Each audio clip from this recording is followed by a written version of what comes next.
Radio Conexión Abierta, ganadora del Premio Martín Fierro Digital 2017 a la mejor programación en radio online nativa digital. Conexión Abierta, hoy más que nunca, tu medio digital audiovisual. Una dupla saludable, un programa con una mirada diferente sobre los temas de todos los días.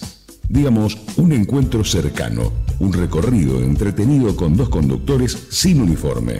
Ellos además son dos médicos un tanto especiales y te proponen que vengas, que te quedes, que opines, que preguntes y sin vueltas, intercambiar experiencias reflexivas, nutritivas y divertidas. Son Florencia Salort y Sebastián Sticotti. Bienvenidos.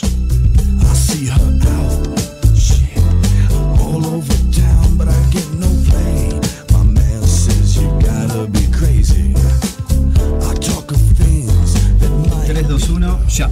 Luz roja. Dupla saludable por Conexión Abierta. Buenas tardes, buenos días, buenas noches. Hola, Sebi, ¿cómo estás? Bien, ¿y vos? Bienvenido a tu programa. Bienvenida a vos a tu Bienvenido programa. En horario. Perfecto. No me retes, siempre me pone media falta. No, escúchame. Sí, siempre me pone media falta. Pero me llega media hora tarde, no puede ser. Lo que pasa es que yo vengo del hospital corriendo y siempre alguno me frena. No, es verdad, yo también. Somos medios desastrosos. Sí. Bueno, estamos en Conexión Abierta. Sí, hoy es un día muy especial. Estamos en Instagram. Sí. Estamos ahora, conectamos el Facebook Live, estamos en YouTube y tenemos dos invitados. Dos invitados muy especiales. Bueno, voy a presentarnos. Presente una voz, se escuchó recién. Bueno, una voz en el teléfono. ¿Qué me escapó? Preséntese, por favor. Preséntese nombre y colegio. Nombre y colegio. Bueno, Karina Mazoco, bienvenida. Muchas gracias, Flor. ¿Cómo andás? Muchas gracias por haber venido. Para mí es un honor que estés acompañándonos en este programa que ya tiene un año. Y segunda temporada, un año. Y un largo. Martín Fierro. La radio tiene un Martín Fierro. La radio tiene mejor programación. Ahí está. Mejor programación digital. Guarda, eso no es poca cosa. Para nada, absolutamente no. Bueno, y Roberto Rossi, ¿Cómo va? Bienvenido. Amigo, muchas coach, gracias. Muchas gracias por venir a los dos. La verdad que estamos muy... ¿Y odontólogo? También. ¿Qué onda esto de reinventarse? ¿No? Porque uno... Es una enorme posibilidad de considerarte siempre una posibilidad. De manera que la posibilidad que te da reinventarte es saber que cohabitan con vos muchas vidas, tantas como las que buscas, ¿no? con mucha pasión. Así que creo que el resultado está basado en la voluntad del cambio, ¿no? Sí, un poco lo que nos preguntamos nosotros siempre es qué mueve a buscar, ¿no? Y cómo hay un ruido interno que nos hace pensar en cosas diferentes a lo que siempre pensamos, a lo que siempre hicimos. Claro, el tema es cuando el ruido ya se vuelve insoportable, insostenible y hay que dinamitar, ¿no? Dinamitarlo y arrancar de vuelta, como hizo Roberto, que de ser odontólogo tiró todo a cualquier lado y se hizo coach ontológico. ¿Tú también sos médico? Yo también soy médico. Ay, pero escucha, me siento discriminada. Ya me están bulineando. No, soy la única que no es médica en el grupete. Y a lo mejor es una bendición. Bueno. Julita tampoco. Hola, Julita, ¿cómo estás? Bueno, Sebi, te cuento, te voy a presentar, Sebi. Sí. Médico, pediatra, neonatólogo del Casa Cuna, del FLENI. Es un médico de la... Wow. Ahí estamos. Diploma de honor de la Universidad de Buenos Aires, no sé qué decir de vos. Qué bárbaro. Un recontra médico. Bueno, por eso llega tarde, porque me tiene todo el servicio de acá para allá. Igual los médicos, me parece que es un tema de los médicos que llegan tarde. Por lo general. ¿A vos te parece? Roberto Rossi, ¿vos qué opinás? Bueno, porque vos ya no sos médico, ya sos coach. Claro, no. Vos siempre sos puntual, pero los médicos con los que he trabajado y me he cruzado, tienen un tema con... Sí, dependemos de los pacientes también, de que y además es un tema que tiene que ver con el pluriempleo. Todos los médicos trabajamos en varios lugares al mismo tiempo. Y además atienden accidentes en la calle. Nos comprometemos a varias cosas en el mismo momento y en lugares diferentes. Claro. Y aparte tiene que ver también con el interlocutor. Si hay una persona que necesita que la atiendas más tiempo, vos no es que decís, bueno, chau, me tengo que ir. O sea, la realidad es que hay una urgencia, pasan cosas. pasan cosas. Bueno, no hablemos más de nosotros. La verdad que quiero hablar de vos, hombre, vos mujer. Bueno, contemos por qué tenemos estos invitados tan especiales que agradecemos de vuelta y vamos a agradecer 200 veces más que se hayan tomado el tiempo para venir acá al pleno centro. En un día tranquilo, por suerte. Igual, hoy, gracias a Dios, no hay cortes, no hay piquete. Por ahora. Toquemos todo lo que tenemos a mano. Por ahora. Bueno, contá un poco vos, ¿de qué va hoy Dupla Saludable? Bueno, Dupla Saludable, nosotros nos preguntamos, ¿no? Porque somos amigos y charlamos y nos pasan a todos y a todas, ¿qué nos pasa con nosotros siendo mujeres y siendo hombres en la era actual de cómo nos comunicamos, ¿no? Me parece que han cambiado toda la era de la comunicación y me parece que a veces tenemos mucho miedo de mostrarnos y a veces no respetamos el qué queremos hacer y tenemos que hacer, ¿no? El tener le gana sobre el quiero. Vos hablabas, un día me dijiste algo re lindo que es los sótanos emocionales. Sí. Robert, contame, bueno, porque me encantó los seres humanos somos seres emocionales, básicamente, y desde ahí nos movemos. La emoción es justamente el estado que permite que nos pongamos en movimiento en busca de lo que deseamos o lo que queremos encontrar, básicamente. Y los sótanos emocionales es una expresión que tiene que ver con ese cuarto que poca gente conoce de nosotros mismos, que tiene que ver muchas veces con nuestra historia, con nuestra experiencia, con lo que entendimos de lo que nos pasó, básicamente, y constituye un plano a veces demasiado resguardado que puede condicionar a la hora de un vínculo la manera de relacionarte justamente con las personas, ¿no? Entonces, como bien decías vos, en el tiempo de hoy, la forma de vincularse, sobre todo las personas que van en busca de una pareja, de una compañía, etcétera, está muy condicionada por todo esto que parece que si lo sacás no está bueno, ¿no? Entonces hay un tema cultural, recién Karina hablaba del bullying así en chiste, pero lo cierto es que hay maneras sutiles de hacer bullying que muchas veces llevan a lo que a mí me gusta llamar agorafobia afectiva, ¿no? Es decir, un temor a mostrarte en el exterior de cómo sos a la hora de los vínculos afectivos. Entonces, en esta era donde la atención está puesta en el afuera y donde la tecnología, cuando hace uso de nosotros y no nosotros de ellos... Con Sebi a veces decimos que el Netflix nos cagó la vida, ¿viste? Como que esta cosa de la tecnología nos sacó tanta intimidad, tanto tiempo. Pero el Netflix es la gran alfombra en la cual esconderse. ¿Qué hacemos? ¿Ponemos una serie o hablamos de lo que nos pasa? Exacto. Entonces nada, ponemos la serie y así vemos temporada tras temporada. Pero claro, me encantó. Es directamente proporcional al tema de cuántas series ves en Netflix, es un mapeo. ¿Cómo estás con la pareja? Sí, es un mapeo de tu vida afectiva. Vos el otro día me dijiste algo que me encantó, que dijiste, ¿existe un nosotros? Sí, porque, bueno, vamos a contarles a la audiencia que ustedes tienen, que nosotros el 12 de octubre próximo, falta menos de un mes, vamos a hacer un taller en donde justamente esta va a ser la temática, ¿no? ¿Qué es lo que está pasando hoy en día con los vínculos afectivos entre hombres y mujeres? Porque como bien decíamos en nuestras reuniones de preproducción, hay un nuevo modelo de mujer definitivo en esta primera parte del siglo XXI que rompió el cascarón, nació, se plantó, ya echó raíces, echó hojas también, y esta mujer es enorme. Pero ¿qué pasó con el varón? ¿Dónde quedó? Está desdibujado. Porque sí, en el siglo pasado el hombre era el gran proveedor, el que traía el sueldo a la casa, esa mujer era dependiente económicamente, dependiente afectivamente. Pero ahora el mapa cambió completamente. En la escena hay una mujer como protagonista y el varón quedó desdibujado. Entonces de eso va a hablar este taller tan lindo que vamos a hacer. Y también lo que vamos a hablar, me parece a mí que también lo hablamos, es cuando esta mujer encuentra este empoderamiento y esta independencia económica y que puede y que realmente se apega a una misma, a veces siente que le falta ese varón de la historia, de la creencia, que la cobije, la quiera también, porque el varón no sabe dónde pararse y una es como que está, que sí, que no, y el varón, ¿qué rol cumple, chicos? A mí me parece que de todo lo que decís vale la pena crear un mini escenario como quirúrgico de conceptos, ¿no? A mí me parece que al varón, a diferencia de la mujer hoy, le falta el atreverse. la mujer se atrevió a ir por su espacio, por sus derechos, la manera de comunicarse. Un día decidió que podía tener placer sin tener hijos y cambió la sociedad. Y también creo, también creo que la mujer en su independencia económica condiciona la cultura masculina desde el punto de vista de este mandato histórico del hombre como proveedor.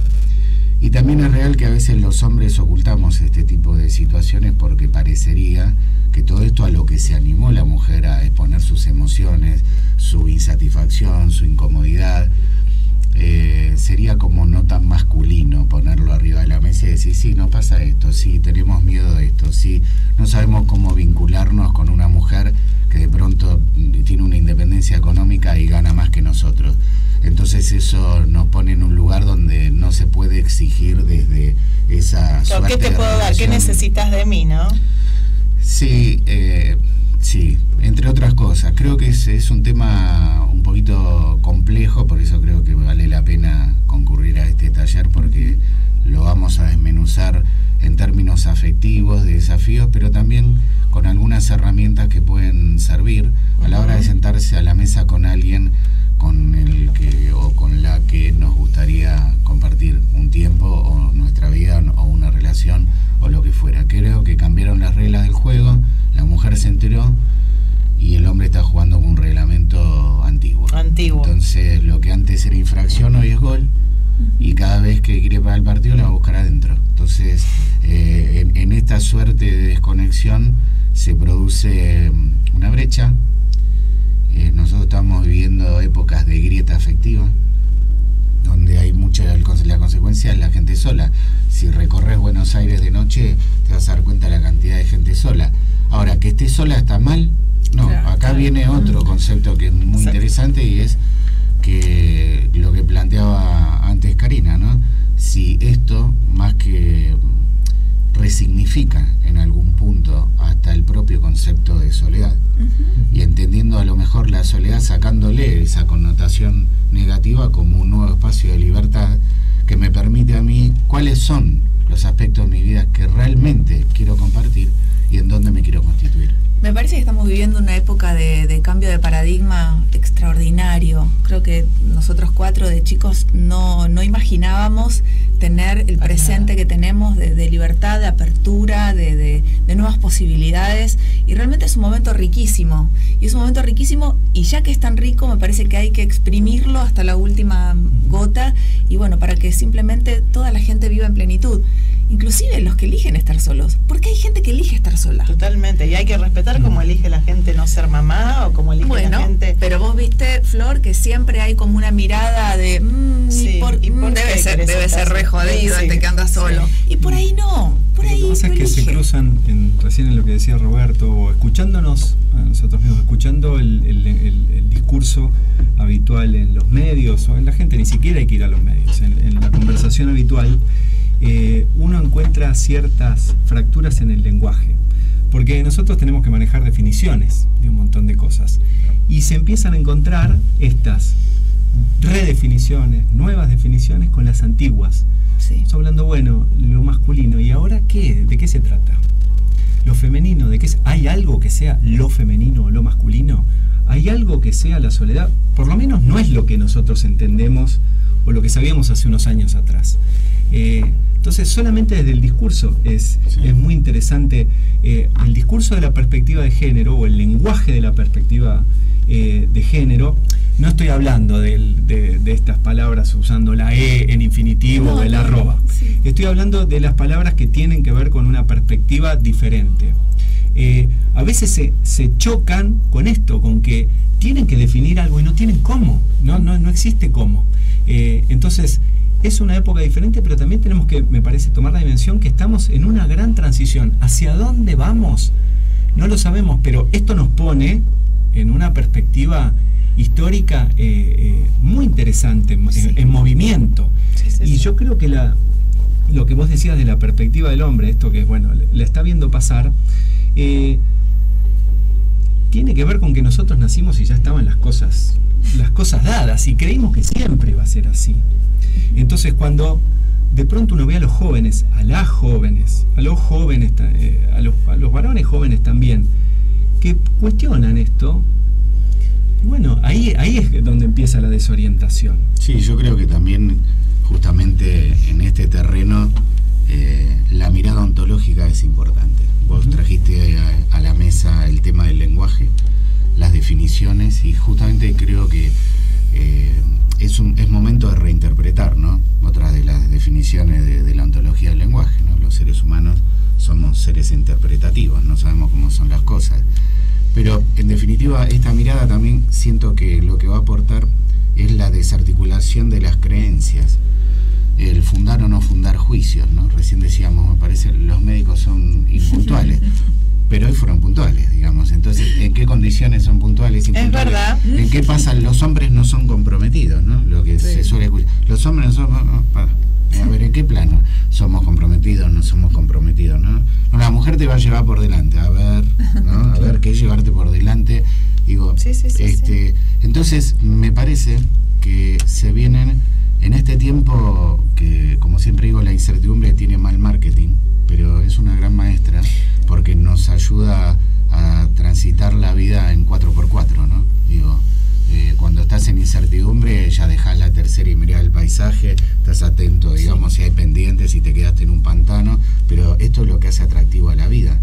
Y también se empiezan a caer y a desmoronar los viejos modelos, como decías vos.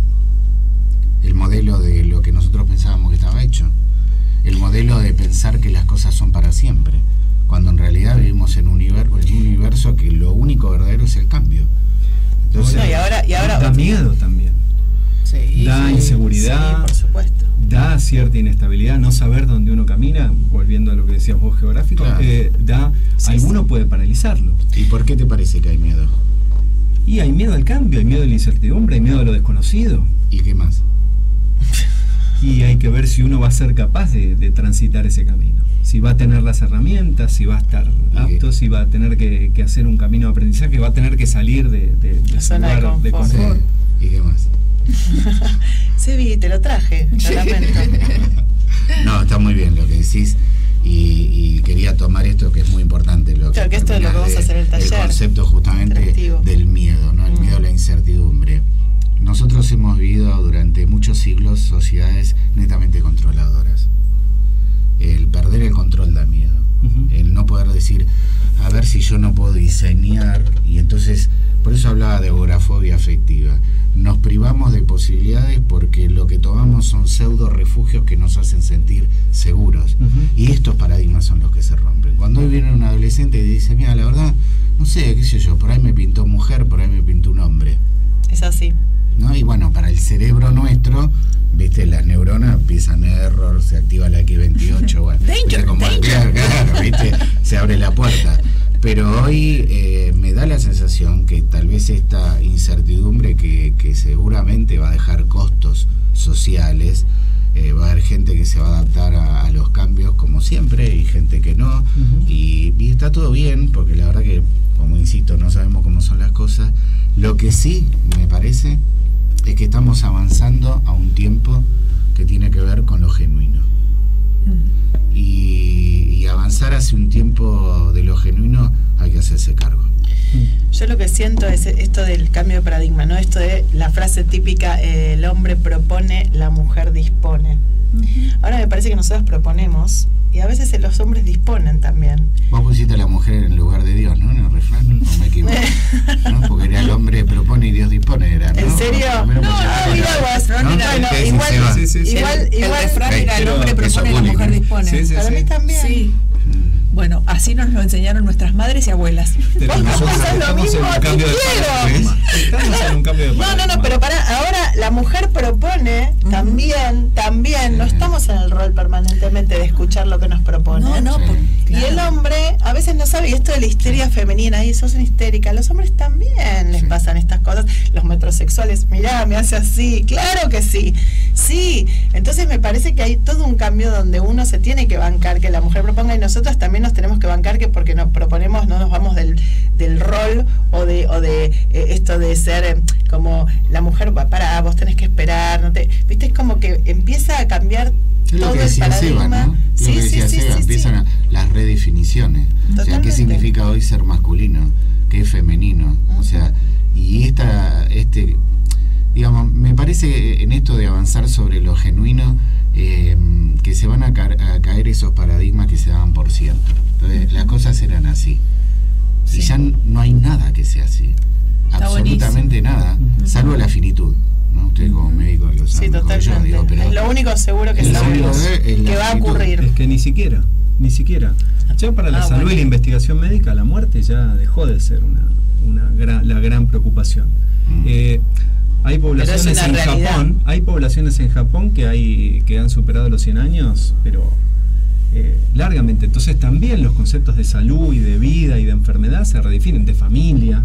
Ahora, mira que familia, ¿no? Porque digo, ahí también nos podríamos meter en otro debate que sería, bueno, tiene más de 100 años, ¿no? ¿Y cuál es el paradigma? ¿Durar o vivir? Porque yo siento que nos educaron para durar más que para vivir. Para vivir necesitas estar presente, necesitas estar fuertemente conectado con tus emociones, fuertemente conectado con tus pasiones. Con los yo quiero, ¿no? Sí, pero para eso te necesitas construir un espacio de elección dentro tuyo que te permita abrir posibilidades. Obvio. Hoy ir corriendo detrás de la tecnología o de la propuesta, lo que hace es que quede condicionado y entonces hay muchas más caras de tengo que de quiero en la calle. Totalmente. Pero sin duda. Fotos, pero igual pensaban que qué bueno sería ir hacia un lugar del yo soy. Claro. Y el yo soy, a pesar tuyo, ¿no? Vos hablabas de la autenticidad, hablabas de que estamos yendo hacia un momento en donde bueno, vamos a ser verdaderos, vamos a estar viviendo ese minuto a minuto, mientras vos hablabas del miedo, no sé en qué terreno voy a estar, no sé si voy a tener las herramientas, bueno, pero todo eso nos hace estar vivos, presentes, atentos a cada cosa que va pasando. Y me parece que a pesar del miedo, a pesar del desafío, a pesar de todo, me parece que es un momento alucinante. Sí, dos cositas para terminar y vamos a una musiquita. El tema del yo soy, me parece que yo voy un poco más en no solamente yo soy, sino quién quiero estar siendo en este momento, y yo era y ahora yo quiero ser, o siento que quiero ser. Esto, todo el tiempo, por ahí no definirme del yo soy como una cuestión de que yo soy, y por ahí no permitirme el cambio propio, ¿no? Esto de yo soy así, y por ahí de repente uno, no lo dijiste de esa manera, pero como para, yo lo entiendo. Yo soy en el sentido de que elijo esto hoy. Exacto, me refería a eso, a uno bancarse su elección a pesar de los demás, porque venimos de una época en donde todo era para el afuera, ¿no? Y según los juicios ajenos y que dirán, te gustaría que sea. Voy a actuar el personaje que vos querés que yo sea para satisfacerte a vos, y finalmente dónde está mi propia satisfacción. Bueno, eso, sexualmente lo que escuchas de las mujeres es terrible. Pero más allá de eso, juntando lo que ustedes dijeron, el no es para siempre, el para siempre y el tema de la vida, ahora la vida se extendió como un promedio a los 83 años, entonces una mujer, un varón de 50, 60, 65 que dicen, ¿y para qué? Ya está, hace 25 años que estoy en esta pareja, ya está, y no está nada, te quedan 20, 25 años de vida, ¿dónde estás? ¿Qué ya está? ¿No? Bueno, una música y volvemos con este tema apasionante.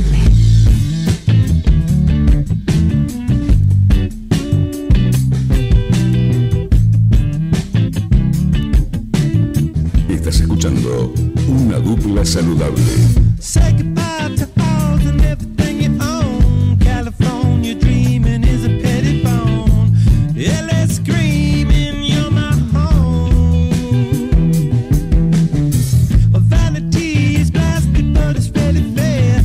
Smell the Prozac in your pretty hair.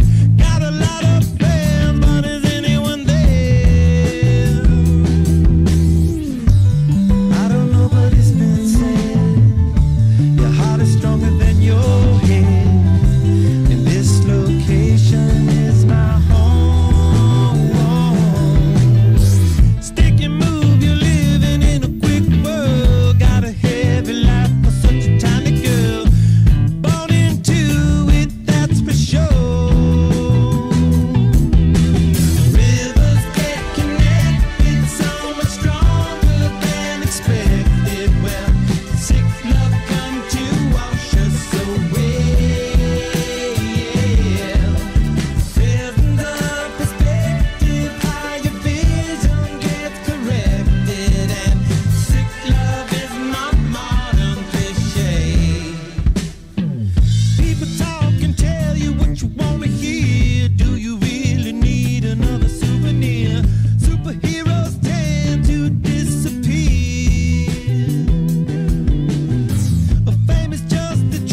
dupla saludable.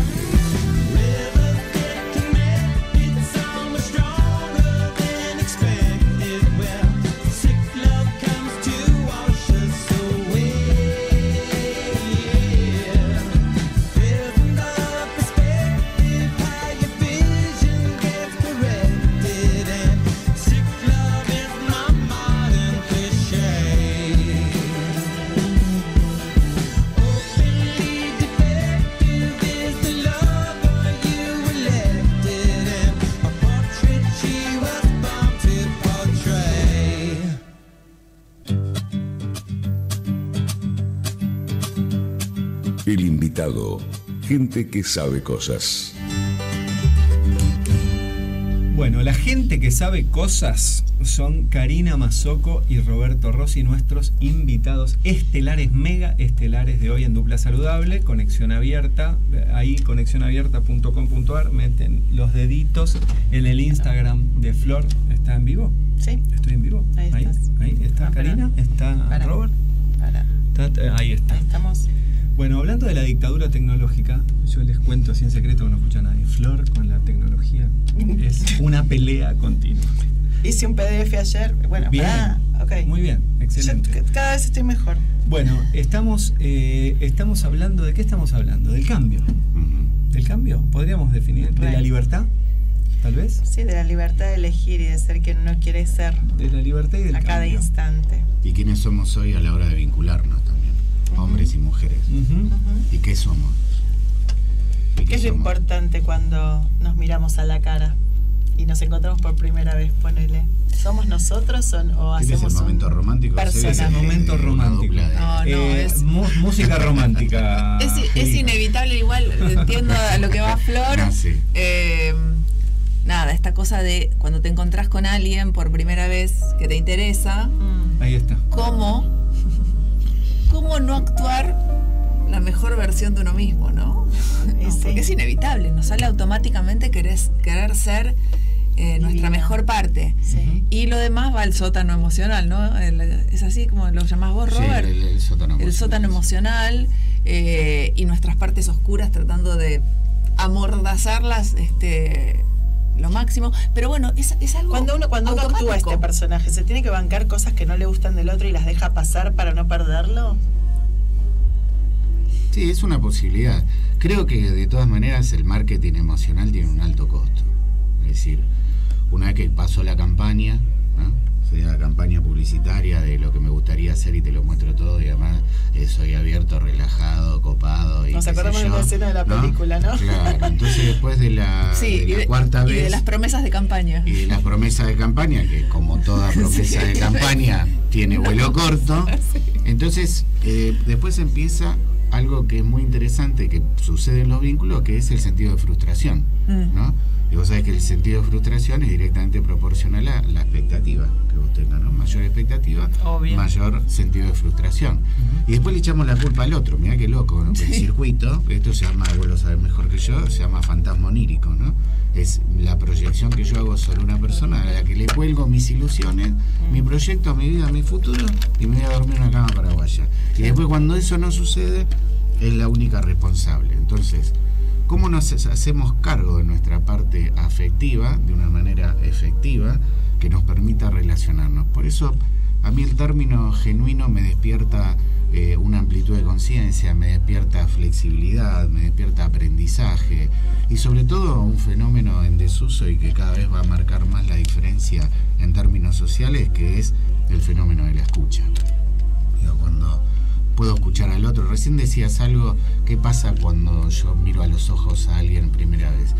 Y justamente este posicionamiento filosófico habla de que los seres humanos somos una suerte de coherencia entre cuerpo, emoción, lenguaje, práctica e historia, ¿no? Y la corporalidad es una manera de conversar, ¿no? No estamos entrenados en ver el cuerpo como una conversación, y la verdad que el cuerpo habla un montón. Bueno, en realidad, entrenados cognitivamente, de conciencia, pero en la inconsciencia te leo y como. Cuando uno ve y vos decís, te quiero, Freddy, te quiero muchísimo, uno puede escuchar lo que escucha, pero no escucha, no lee lo que ve. O sea, pero yo también pensaba en lo que decíamos al principio, cuando intermediamos, metemos tantas cosas y tantos aparatos en el medio de la relación, ampliamos mucho más esa brecha. Si nos relacionamos ya ni siquiera con el lenguaje, pongámosle que ya está dado que el lenguaje corporal no lo leemos. Está para ir a un bar, leemos lo que escuchamos, solamente la palabra y los códigos nada más. Sí. Y eso ahora lo hacemos a través de una computadora o a través de un audio nada más. Que no tiene ánimo. Claro, no tiene ánimo, no tiene, o un WhatsApp que no tiene ni entonación. Por eso cuando es escrito. No tiene signo de puntuación. Por eso se inventaron los emoticones y cuántos, porque había tal quilombo, ¿viste? Yo te puedo decir a vos, ¿qué tal? Ahora, qué artificioso. Claro. Es puro artificio. Ahora, ¿sí? Puro bueno, artificio. Lo que pasa es que yo creo que me parece que, como decía García Márquez en su fundación de periodismo, ¿no? Le decían, ¿por qué, profe, hoy el periodismo está tan amarillista? Y él decía, porque hemos perdido la tertulia, ¿no? Decía, la capacidad de poner todos los diarios, y antes los periodistas hablaban y después salían con las notas, y hoy perdimos la capacidad de conversar. Cuando la conversación realmente es una danza en la sociedad, que tiene que ver con alguien que habla y el otro que escucha, ¿no? Y saber qué es lo que está escuchando el otro permite realmente esa conexión. Ahora, en esta incertidumbre que planteábamos antes, en esta búsqueda, donde sabemos que toda búsqueda supone ensayo y error, hay algunos factores que son interesantes traer a la mesa, ¿no? Creo que hay que recuperar algo de lo que en sánscrito se llama titiksha, ¿no? Que es la paciencia, ¿no? La tolerancia a los procesos. Hoy el fenómeno de la inmediatez golpea muy fuerte en los vínculos, ¿no? O sea, no estoy hablando de que el paradigma es contigo pan y cebolla o la inmediatez. Hay un proceso que también es cognitivo, pero también es cognitivo de lo emocional que construye lo afectivo. Como ser afectivo no hay definiciones. Entonces, digo, ¿cómo es mi manera de brindar afecto, ¿no? Entonces, para evitar los reclamos, me parece que tiene que haber un tiempo de absorción de este tipo de aprendizajes, que son distintos a los paradigmas laborales que estamos. La educación te educa para trabajar, a ver, no te educa como ser humano. Por eso el ser humano es tan vulnerable, tan manejable. Vos fíjate que cualquier cosa, la verdad, o sea, más allá de todo, ¿no? Pero estamos 40 millones de personas atrás de si aumentó 1 centavo el dólar. Decime, como argentino, si eso es, o sea, más allá de la importancia, ¿dónde llevamos la atención? El punto es que en una relación que no hay tolerancia, que no hay paciencia, que no hay escucha, que no hay presencia, no me hago cargo, no me banco la incertidumbre, en ese tipo de relación los costos son muy altos, porque se genera una brecha de insatisfacción que es imposible sin llenar con el otro, pero para que el otro participe, primero lo tengo que reconocer como otro. ¿Se entiende lo que estoy diciendo? Sí, perfectamente. O sea, en estos tiempos es, bueno, puedo decir que no estábamos hablando de una suerte de absolutismo y una incapacidad de diálogo también en la sociedad, esta cosa de la dictadura lingüística, ¿no? O sos verde o sos celeste, o sos blanco o sos negro, o sos del PRO o sos K. Y la verdad que si tenemos que limitar la vida a esto, estamos muy complicados. Y en esa búsqueda también de los afectos, existe también todavía, que no es una histeria, pero es, no, yo si no es así, si no es asá, si no me lleva a comer la primera vez, si no tiene un auto no sé qué, si nada. O sea, a ver, entonces redefinir nos invoca al principio, y es ¿qué significa ser hoy humano? Antes del vínculo, digamos, con el otro, ¿cómo me vinculo, no? O sea, Karina hace un rato decía esto del yo soy, ¿no? Nosotros sabemos que en largas tradiciones orientales y yogicas el yo soy es un mantra, digamos, ¿no? Que se lo repetían los antiguos sabios justamente para no perder esa conexión desde la cual yo me puedo conectar con el universo. O sea, porque, digamos, al creer, creo, de crear, y para eso primero tengo que estar conectado. O sea, si yo quiero generar algo con otro, primero tengo que revisar cómo están mis cosas, pasar a la escoba en el sótano emocional, ventilar, asumir el desapego, que es otra de las cosas que son interesantes, que van muy unidas al control, a los mandatos, a formadores de opinión. Entonces, en esta época que vos decías... Sí, al debo qué. Al debo tener que tengo, o sea, que hacer... A ver, de esta manera, como estuvo planteado, ya los es modelos así. Y todo eso, me parece que ya está todo arriba de la mesa, y creo que empieza un proceso todavía más profundo, y es qué significa hoy ser feliz, ¿no? Que podría ser una pregunta abierta. Digo, ¿para qué quiero un otro? ¿No? Porque ahí empezamos otra vez, el vínculo con uno, qué significa estar solo. Yo tengo amigos que yo estoy solo, digo, bárbaro, ¿no? Y hay otros que tienen depresión grado 9, digo, sí. O sea, pero ¿de qué depende eso? ¿Hay una fórmula de felicidad? ¿Puede venir un gurú y decirnos, esta es la felicidad? Bueno, pero justamente lo que nos enseñaron es a que el otro es el que nos completa. Ese fue el discurso que recibí, yo es el discurso que recibí en toda mi la media naranja, la horma del zapato, la media naranja, digamos. Con vos vos me muero. Exacto. Para siempre. Entonces, hasta que ese tipo de afirmación, ese tipo de mandato circula en nuestro ADN. Sí. Está en nuestra memoria emocional. Y por más que uno conscientemente entienda que la verdad no hay ni nadie que te complete si no te sentís completo vos, y además no vas a estar nunca en una relación completa con alguien si no estás completo vos. Pero eso es algo que lamentablemente nos quedó como un residuo muy tóxico, y que va a pasar bastante tiempo hasta que las nuevas generaciones, por ahí estas nuevas generaciones, entienden, y nosotros somos los encargados de enseñarle a estas nuevas generaciones que no hay nadie que te complete, que nadie te puede venir, nadie es el creador de tu felicidad como nadie es el creador de tu infelicidad. Porque uno siempre echa culpa al otro. Siempre. No sabés lo que me hizo, me recontracagó, perdón, ¿Y dónde la vida. Vos? ¿Cómo? Perdóname. Vos te la dejaste arruinar entonces. Vos no pudiste poner el límite, no te fuiste a tiempo, te dejaste intoxicar, fuiste cómplice de alguna manera. Así que bueno, parece que es una época de reformulación maravillosa. Sí, en un momento vos hablaste de la vulnerabilidad. Y yo digo, qué bueno es presentarnos vulnerables hacia el otro, que cuánto cuesta mostrar los otros emocionales que por ahí no los conocemos de nosotros mismos, y cuando los conocemos nos cuesta mucho presentarlos, porque tenemos mucho miedo a ser dañados, entonces nos ponemos en... Pero sin ir tal vez al subsuelo, ¿no? Del sótano emocional, digamos. Sí. A tu consultorio van cientos de mujeres. Muchísimas. Que seguramente conversan con vos cosas que no se animan a conversar con sus maridos, con quienes comparten la cama hace 20 años. Con quienes tienen intimidad sexual, y de pronto por ahí no se animan. Vos decís, perdón, ¿cómo no te tienen animaste relaciones a decir? Sexuales? No sé si tienen intimidad sexual. Está muy bien la diferencia que haces, es verdad. No todo el mundo puede lograr intimidad sexual, porque no lo logran ni con ellos mismos. A ver, ¿me profundizás un poco? Y a mí me parece, eso? Sí, me meteré. Qué lindo. A mí me parece que la sexualidad primero tiene que ver con uno. Sí. Es muy difícil que nosotros podamos entender que la sexualidad tiene que ver con el placer. En educación sexual educamos mucho. Viene Julita al rescate. Educamos mucho para que no nos infectemos, para que lo hagamos con preservativo, cómo lo ponemos, ojo con esto, ojo con aquello. Pero el otro día en una mesa, en un congreso de sexualidad, todos los sexólogos hablaban, y yo dije, ¿y cuándo educamos para pasarla bien?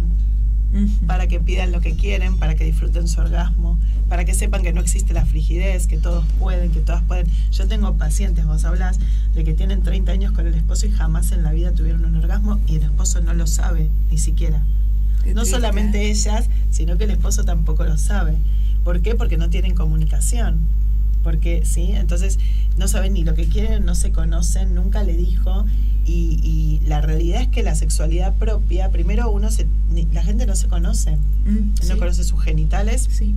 Nosotros los tenemos un poco más adentro, ellos los tienen como más expuestos. Siempre la cultura en el varón y la mujer estuvo muy bien que los nenes se toquen el pitito cuando son chiquitos, las mujeres sacan la mano. Entonces, desde ahí vamos creciendo y vamos sabiendo que nosotras algunas cosas que ahora está cambiando radicalmente. Vos ahora ves a los adolescentes, vos hablabas de los adolescentes gustan de seres humanos, ya no es más mujer, varón, yo propongo, vos disponés. La verdad que ahora tienen muy en claro que la sexualidad normal es la que todo el mundo está de acuerdo de los participantes, y no tiene que ver con el trío sí, el trío no, la fiesta sí, la fiesta no, sino que todos sepan y digamos digan sí siendo mayores de edad, por supuesto, ¿no? Un niño que diga sí es no. Pero bueno, volviendo a lo normal. Y lo importante de todo esto es que cuando uno plantea esto, que es la actualidad, muchos sexólogos o muchos médicos o mucha gente dice, no, bueno, pero la mujer no se tiene que exponer a eso. La mujer, a mí me parece que es terrible, hay que explicarle que el cuerpo, que bueno, que vale, que no puede estar con un chico o dos chicos o uno por semana. ¿Y por qué? Si la pasa bien, está contenta y está en su sano juicio. No, pero no puede ser, no se da cuenta, algo está mal. Es como que a nosotros nos cuesta mucho entender qué es lo que está pasando hoy. Vos que escuchás adolescentes, sí, todo el tiempo que está también. en pleno cambio, que está en movimiento. Está en movimiento. Y los juicios están y tenemos que, alguna definición tenemos que tener, no podemos tirar todo. Es un proceso. Todos estamos acostumbrados a usar de vuelta el lenguaje, bueno, prendamos fuego todo y empecemos de vuelta. Eso no existe en la historia, no existe en el mundo. Nerón lo intentó y no lo logró. No es posible. No es posible. Y me parece que una clave está en lo que vos decías antes, en la conversación. El arte de la conversación, la tertulia. Que eso, bueno, necesita tiempo. Pero a lo mejor, me parece a mí, identificamos mucho estos cambios o estas dificultades, por ejemplo, para la comunicación con la vida que tenemos en las grandes ciudades. Ahora, cuando uno va a universos un poco más pequeños, más tranquilos, lo charlamos estando en Uruguay, como en Uruguay, por ejemplo, a mí me llama mucho la atención las últimas veces que fui, fuimos de vacaciones juntos, cómo se dedican a la conversación. En todos lados hay, ¿qué hacen? Se llevan el termo al mate, se sientan, digo por dar un ejemplo cualquiera, porque en las ciudades pequeñas también pasa, está el tiempo destinado a la conversación. ¿Y qué hacen? Nada, es conversar nada más, no hay otro. ¿Cómo se hace para...? Buenos Aires fue la capital del café, ¿no? Claro. O sea, es increíble, digamos, que la cantidad de café, la magia de los cafés de Buenos Aires. El problema es que ahora adentro no hay interlocutores válidos. A mí muchas veces me gusta, porque es algo que si tengo un tiempito me gusta tomar un café, mirar, observar, y bueno, observar los comportamientos básicamente humanos. Entonces hasta me imagino lo que dicen, ¿no? Entonces en esto de los roles, hasta las profesiones me imagino. El mismo juego. Sí, bueno, pero vos sabés que es parte del entrenamiento de coaching. A nosotros nos hacían hacer en un momento determinado, para ver cómo caminaban las personas, nos mandaban, hacíamos a mí un ejercicio muy piola, que tenías que elegir un compañero que curse con vos, y te ibas a un shopping y te sentabas en una mesa, y entonces por ahí había 4 señoras, ¿no? Y entonces yo decía, bueno, esa fue directora de la escuela, qué sé yo, complicada la chica, ¿no? Enfrente tenía, no, esa es la prima, no tiene nada que ver, nunca laburó, ¿no? Entonces, bueno, íbamos haciendo como toda una composición del lugar. No me río porque yo hago siempre el mismo juego y nos divierte mucho. Cómo miran los chicos. Entonces, con mi mujer me dice, a ver, esa pareja de ahí, ¿qué número de salida es? Y empezamos. Y después se termina en un juego nuestro. El tema, el del ejercicio nuestro, es que tenía un final que era complicadito. Porque había que pararse y había que chequear. Claro.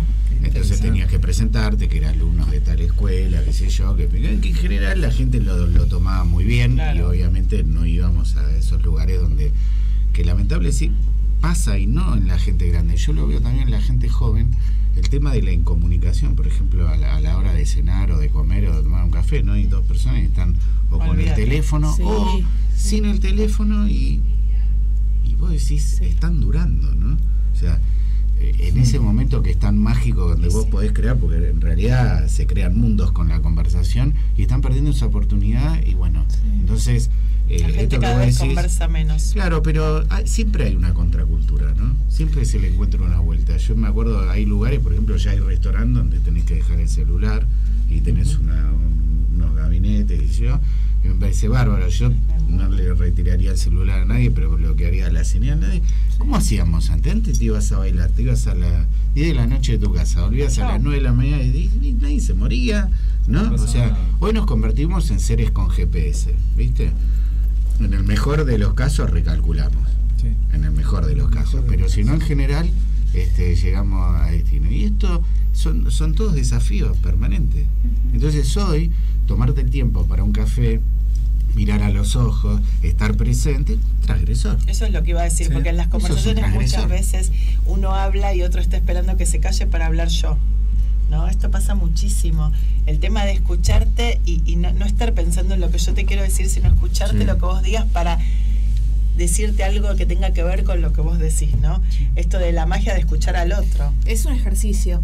Es el ejercicio de desconectar el diálogo interno de la mente, ¿no? La mente es como un monito que va saltando de rama en rama y es como si tuviese pulgas y se mueve de un lado para el otro, y así es la mente. O es como cuando tenés un arreglo en un provisorio, un arreglo en tu boca, que tu lengua va todo el tiempo a chequear si está el arreglo. Si ya sé que está. ¿Para qué va la lengua de vuelta a chequear dentro de mi boca que está? Pero es así la mente, así funciona, y hay que apagarla como para poder conectarse con esa otra persona. Yo es un ejercicio que lo hago permanentemente porque siempre en mi mente, y digamos, es en la única mente en la que vivo, pero me imagino que a todos nos pasa igual, que hago todo el ejercicio permanentemente. Mi cabeza es como un globo con helio al que tengo que traerlo a cada rato. Hay momentos en donde me cuesta más. Y otros momentos en donde conecto con mayor facilidad, ¿no? Y mi canal de empatía lo paso muy bien cuando está abierto y conecta con el otro, pero no siempre. ¿Me pasa a mí sola o a todos? ¿Así funcionamos más o menos? Sí. La naturaleza de la mente es pensar. El tema es cómo me vinculo con esa naturaleza, ¿no? Por eso se dice que la mente es como la tierra, puedes hacer un castillo o un cementerio de ella. Y depende de quién sea el constructor, ¿no? Digo, en estos trabajos de introspección, donde uno puede observar sus propios pensamientos, digamos, básicamente, en técnicas de relajación o meditación, la observación del pensamiento supone que hay un testigo de la mente, ¿no? O sea, ¿quién me cuenta el pensamiento que estoy observando? Y entonces, ahí es donde aparece la figura de nuestro propio ser y cómo nos vinculamos con la mente, que en realidad está tomado hasta como un órgano, ¿no? La mente con 4 instrumentos psíquicos internos que construyen nuestro intelecto interno. No me quiero poner difícil, digo, hay un mundo que puede llegar a ser, como decía Karina, inalcanzable desde el punto de vista de que si lo dejamos, ese globo de helio termina en Tailandia, pero nosotros nos quedamos en el conurbano bonaerense. Entonces, el estar presente, el estar conectados, de nuevo nos permite vincularnos desde un lugar más genuino, ¿no? Y después, en esto que vos decías, Sebas, de la importancia de la conversación, todo lo que hace una conversación, ¿no? También como en esto del taller, que también lo vamos a tratar, es como saber decir que no a una relación, como se nombraba antes Karina, que puede ser tóxica o negativa, o que tenga... Que no tiene que ser solo de pareja, sino de vínculos de amistad, de familia. Laboral. Donde el no traza la línea de tu dignidad, ¿no? Entonces, conocer esos componentes... ¿Cómo nos cuesta decir que no? Muchas veces. Es cultural, ¿no? El no está asociado al rechazo y el sí a la aceptación. Y entonces cuando uno empieza a entender que uno le dice no a la propuesta, pero sí a la persona, entonces empezás a distinguir acciones de lo que es la integridad del ser humano. Pero culturalmente decir, me dijo que no, a mí me dijo no, yo le hice, me dijo que no. ¿Entendés? Entonces en eso empieza a haber esta suerte de rechazo. Ojo que, viste, es complicada la chica, no te sé, porque, viste, no sé cómo me sacó. Entonces hay que elaborar un mundo nuevo para comunicarnos. El tema de esos juicios, ahí metiste un juicio. Me quedé. El tema de es complicada esta chica, no me digas, sí. Entonces vos cuando la conociste ya estás pensando que... Sí, ya -10. -10. Sí. Y me quedé pensando con esto de los juicios que decías vos, Flor, ¿qué pasaba cuando ibas a la mesa de las 4 señoras y les preguntaba, ¿usted es secretaria del médico? ¿Usted es...? Le explicamos la dinámica y de entrada la gente se divierte. No, estaban ávidos de saber qué veían. Y a veces estábamos cerca y a veces ni parecido. Bueno, ahí está bueno el ejercicio para ver lo prejuiciosos que somos, ¿no? Sí, debo decir que sí hay, claro que sí. Cuando nosotros decimos, uy, mirá, que amargo, no habla, por ahí la persona es tímida, ¿no? Y después cuando empieza a hablar es un genio, digamos. Pero sí era mucho más acertado el diagnóstico cuando los veíamos caminar, ¿no? el cuerpo, o sea, el distinguir los elementos aire, tierra, agua, fuego, cómo caminaba la persona, y de ahí era más fácil asociarlo inclusive a temas como las profesiones, por ejemplo, ¿no? En su postura. En la directora no le errábamos nunca. No. Digo, la directora es talle 38, ¿viste? Decía, voy a hacer un curso de personalidad. Si no aprobás directora, no puedes entrar. Porque la directora del colegio, la directora, ¿viste? Habla de una manera. Hasta el mozo lo llama, ¿viste? Lo más de una querido, ¿viste? Tiene toda una cosa, ¿no? Pero hay otras donde nos podemos confundir y saber el elemento de cómo fundar un juicio nos lleva a mejores términos, ¿no? Vos decías entonces que la corporalidad te daba información acerca de lo que esa persona era. Sí. Y modificando la corporalidad, ¿podemos ir a cambiar una actitud? Sí, porque justamente la intervención de cualquiera de los dominios, cuerpo, emoción y lenguaje, repercute en el otro.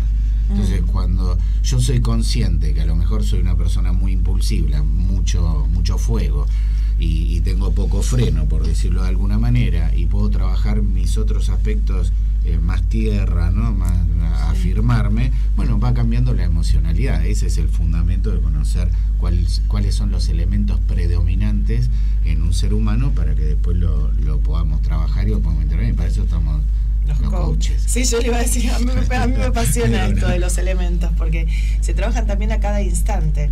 Bueno, no solo, siempre tenemos elementos predominantes, sí, pero de repente uno siente, bueno, a ver, estoy de acá para allá, fuego, bueno, necesito un poco, ¿qué necesito? Bueno, tierra, necesito bajar un poco, ser más flexible de aire, ¿no? Bueno, entonces, cuando dicen es revolado.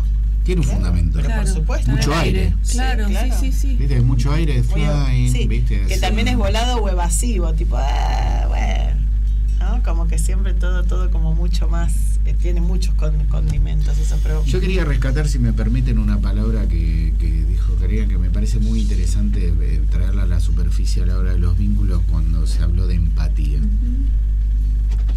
Y a mí me gustaría incorporar una nueva distinción con respecto al concepto, porque empatía es ponerse en el lugar del otro, básicamente, ¿no? Es, bueno, empatizar, claro. Empatizar, me pongo en el lugar del otro. Entiendo lo que te pasa. Y en los vínculos no alcanza con la empatía, ¿no? O sea, digo, empatizar es, entiendo lo que está pasando, pero si me quedo ahí lloro con vos. ¿Se entiende? Puedo sentir lo que te pasa, claro, sí. Pero acá hay dos términos que me gustaría incorporar porque creo que son importantes a la hora de los vínculos, que son la empatía y la diferencia con la compasión. Entonces, cuando yo soy empático digo, bueno, me parece que Karina está pasando por esto, me imagino cómo se está sintiendo, etcétera. Ahora, si yo me quedo ahí, somos dos seres empáticos, o sea, en vez de sufrir uno, sufrimos dos. Sí. El compasivo establece esa relación empática, pero no se involucra. Entiende lo que le pasa y ejecuta algo para que esté mejor.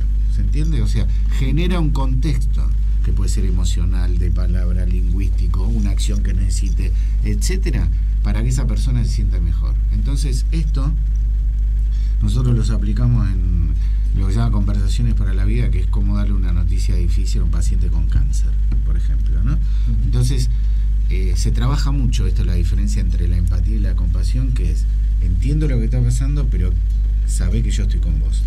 Y le das la tranquilidad de un poco de la guía, de la contención, ¿no? Qué buena la distinción, porque compasión mucha gente lo entiende como pena como lástima, y no es un sentimiento realmente maravilloso. Me están haciendo así, pero bueno, quiero que nos digamos cómo se comunican con nosotros para venir a este taller.